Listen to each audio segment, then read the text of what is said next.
David, news came out. Tyler Van Dyke suffered an injury in practice leading up to the game last week. Mario Cristobal has addressed it. I'm going to let you talk about this since you reported what happened. Can you explain it? And then also maybe explain with where we're at now before we get our reaction, but just kind of lay it out for fans with where Van Dyke was and is.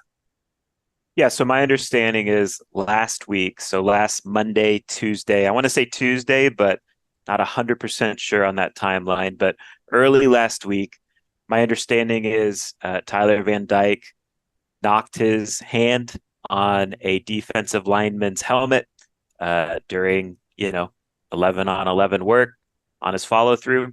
And the result of that was his thumb swelling up. And I think when the injury first occurred, there was some fear that it could be an injury that knocked him out totally out of action for 2 or 3 weeks. But after doing some testing and I guess x-rays, all those medical tests, they felt like, the swelling was still there, but he could be good to play here in game one. And so now they're kind of just focusing on getting the swelling down, getting that soreness out as best as possible.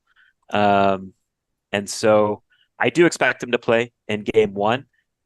I don't think he's 100%, but I do expect him to play dealing with kind of a thumb injury type of deal. And one of the things that makes this situation interesting or maybe even harder to gauge is because we've not been able to be out there. They've not allowed reporters to be at practice, and this is one of those things where maybe it's one of those things where we would report that he's not out there, but also maybe we would report like, look, he looks good to us. It goes both ways in terms of being out there. So we're kind of left with the words and obviously talking to sources, but also publicly with what Mario Cristobal has said. Xavier Restrepo obviously is close to Van Dyke, and he said he's 100%. So we'll see. So the question is, David, how concerned are you about Tyler Van Dyke's injury? Essentially, maybe a 1 to 10 scale. Where would you put your concern on him? Yeah, so I'm going to ride the fence here and go with a 5, just for kind of the reasons you laid out, just because I do hear different things from different people I talk to. So there's definitely people that are like, he's fine. He's going to play. He's been practicing. It's been fine in practice. Again, you can read into the words of fine and whatever that means. But there is that side of things. The other side I hear from a couple people is, number one, he's going to play. So they say that. But just, they kind of say like, look, it is something he's going to have to deal with and manage. Like it is something that might hinder performance in some way, whether that's a small way or a big way, I don't know. So on a scale of 1 to 10, I got to be fair and say a 5. And to your point of like, we haven't been out there, I think it's notable too that Tyler didn't talk to the media this week. And that's kind of unusual for a starting quarterback to not speak with the media during the week. So, there's another sign, I think, that there is something there. Again, I think he's going to play. I think he's going to grind it out. But I think we'll just have to see how serious it is in relation to performance during the game. And for me, I'm going to go with a 6. And I'm going to say that because, again, I just remember so much of what happened with Ja'Cory Harris and his thumb injury. Now, if you remember, he had ligament damage and he eventually had to have surgery. For me, I think it really affected the rest of his career, to be honest with you. He dealt with other injuries during that time, and this is years ago. Again, it's not necessarily, it's for me, the concern isn't about game one. I expect him to play. I think it is different. Last year, Tyler dealt with a shoulder injury. He played through it when he could. Obviously, he would start some games when he would play, and then obviously he'd come out because it was just too much. I don't expect it to be that kind of an injury based on what we're hearing. Again, we don't know the extent of it, whether it's going to need surgery at some point, if it's ligament damage, if it's a bone bruise, however you might classify the actual injury.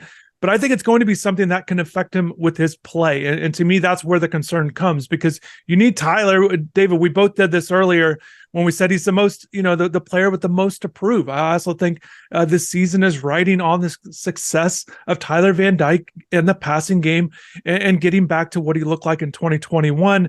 just on some of those numbers, I was kind of looking at it, and I know sometimes some of these quarterback ratings can be a little bit confusing in terms of the NCAA has a different passer efficiency rating than the NFL, and just putting it on NFL terms, kind of the differences because people may be used to those a little bit more. So Tyler had an 85 rating against FBS teams last year, that compared to a 104 in 2021, just to show the drop off in his production, in terms of basing it on the NFL stats, and then his total QBR rating, which ESPN came up with, again, 82nd nationally last year. The year before, he was 11th. So he's got to get back closer to that 21 season. And for me, gripping the ball, accuracy, throwing the ball deep, which they want to do this year, to me, that's where the concern lies. It's not if he's going to play. And I think it's not, again, it's not going to be one of those things where I think he's going to have to come out of a game. I think it's going to affect his play. And certainly whether it's game one and moving forward, they got a game in 8 days after this one against Texas A&M, a big game. They need him at full strength. So that's where my concern lies, a little bit more than you, but certainly down the middle, because we don't exactly know quite yet. And I'm curious to see if we're going to notice things in that first game. Is he going to shake off his hand? Are we going to notice it? And obviously the big concern is if it happens again, if he bangs it again and it bothers him moving forward.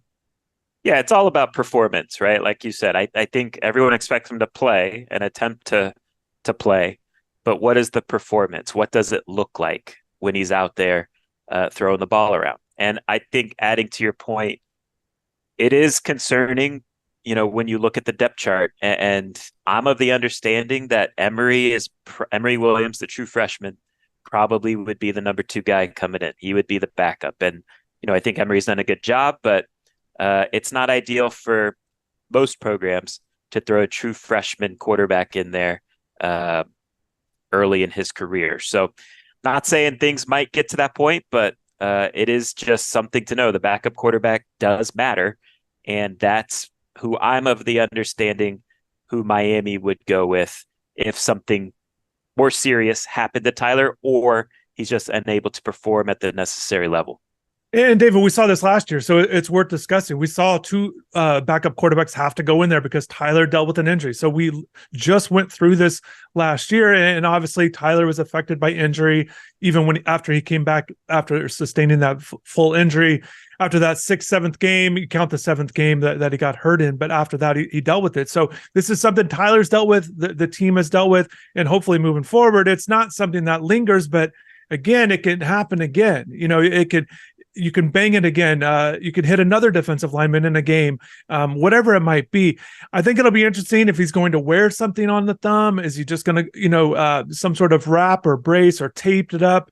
But that affects the grip. So I almost wouldn't expect to necessarily see something. Again, once we start looking at the ball, and one of these things, David, as we're talking about this, is this going to be the reason if things don't go well? Is this a built-in excuse in a sense? And that's one of those things that's interesting too, because if they're saying it's not a big deal, and then if his play isn't there, how much do you play on it instead of coming right out and say, look, it's something he's dealing with. We think he'll tough it out. The lack of clarity is going to make this whole situation even more interesting moving forward with how everything gets processed. Yeah, and to me, this isn't like an injury thing with Tyler, but I do think there's a little bit of a need to show the ability to respond to adversity. And what I mean by that is slow starts. And so, look, if he goes out there, we gotta judge him based on a starter level performance, whether or not we know he's dealing with a thumb issue, but if you're out there playing, we got to judge you based off that. And if you get off to a slow start, that's some adversity he's going to have to deal with and overcome. And I think at times, that's been kind of an up and down experience, regardless of last year's injury situations. There's been other games in which it's been tough for him to get things turned around and earn a win.